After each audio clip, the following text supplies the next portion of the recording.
Hello అండి, welcome to best kitchen. Best కిచెన్లో ఈరోజు నేను చేయబోతున్న రెసిపీ ములక్కాయ కోడిగుడ్ల కర్రీ. ఈ కర్రీ చాలా చాలా టేస్టీగా ఉంటుంది.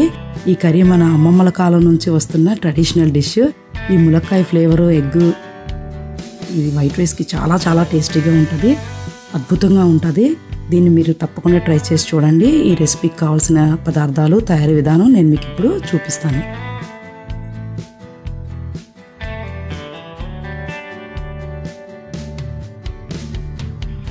జీలకర్ర, ఆవాలు ఇవి తాలింపుకి, 3 మీడియం సైజు ఆనియన్స్ ఇలా చిన్న చిన్న ముక్కలుగా తరుక్కోవాలి.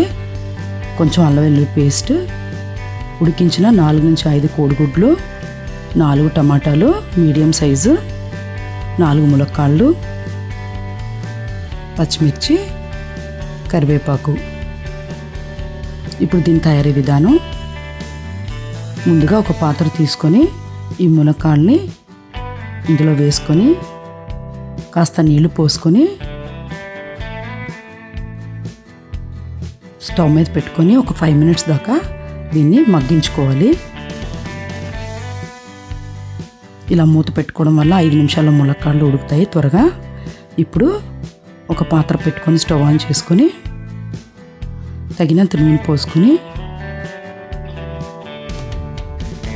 ఈ నూనె కాగాక ఆవాలు,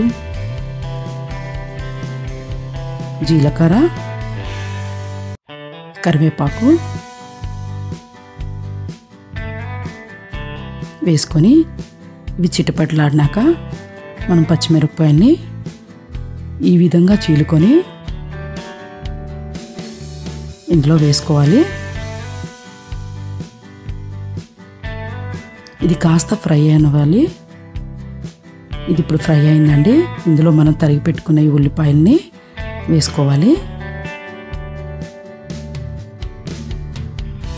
ఇందులో ఇప్పుడు కాస్త ఉప్పు వేసుకోవాలి.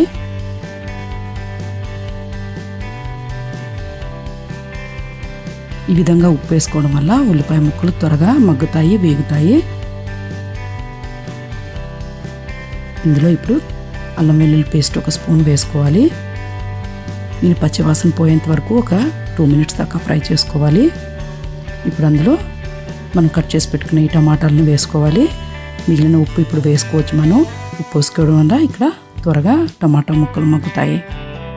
ఇందులో తగినంత కారం, పసుపు వేసుకొని ఫ్రై చేసుకోవాలి.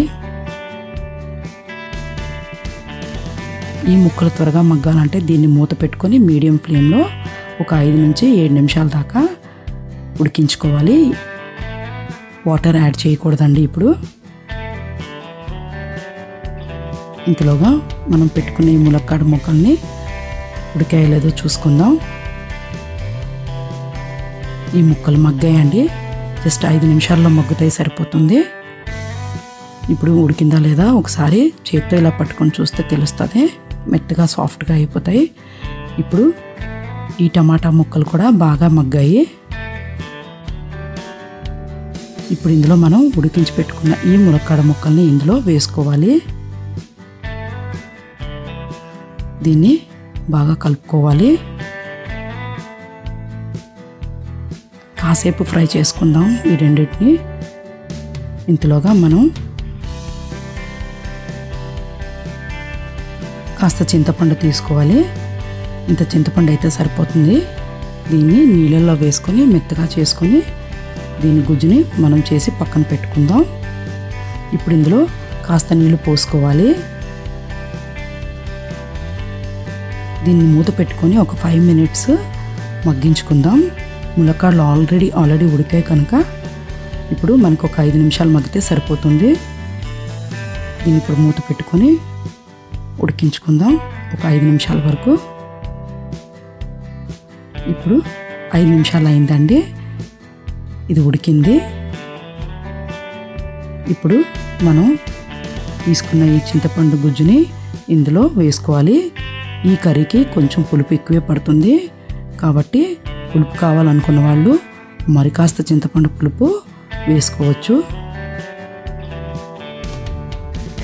ఇప్పుడు ఇప్పుడు ఫైనల్గా మనం మరో 5 నిమిషాలు మూత పెట్టుకొని దీన్ని ఉడికించుకుందాం. కర్రీ రెడీ అయిందండి పర్ఫెక్ట్గా. దీన్ని ఇప్పుడు ఈ విధంగా ఒకసారి ఇలా కలుపుకుందాం. కన్సిస్టెన్సీ చూసుకోండి. కాస్త పలుచగా కావాలనుకున్న వాళ్ళు వాటర్ యాడ్ చేసుకోవచ్చు, లేదా థిక్గా ఉండాలంటే ఇంకొక 5 నిమిషాలు మరిగించుకుంటే సరిపోతుంది. ఇప్పుడు ఇందులో ఉడికించుకున్న ఈ గుడ్లని ఇందులో వేసుకోవాలి. ఒక 2 నిమిషాల పాటు ఇలా ఉడికించుకుంటే సరిపోతుంది ఎగ్స్ని. ఫైనల్గా ఇందులో మనం తురిమి పెట్టుకున్న ఈ కొత్తిమీరని ఇందులో జల్లుకుంటే ఎంతో టేస్టీగా ఉండే ములక్కాయ కోడిగుడ్ల కర్రీ రెడీ అయిందండి. ఈ కర్రీ చాలా బాగుంటుంది వైట్ రైస్లోకి. మీరు తప్పకుండా ఈ రెసిపీని ట్రై చేసి చూడండి, మీకు నచ్చుతుంది. మీకు నచ్చినట్లయితే లైక్ చేసి నా ఛానల్ని తప్పక సబ్స్క్రైబ్ చేయండి.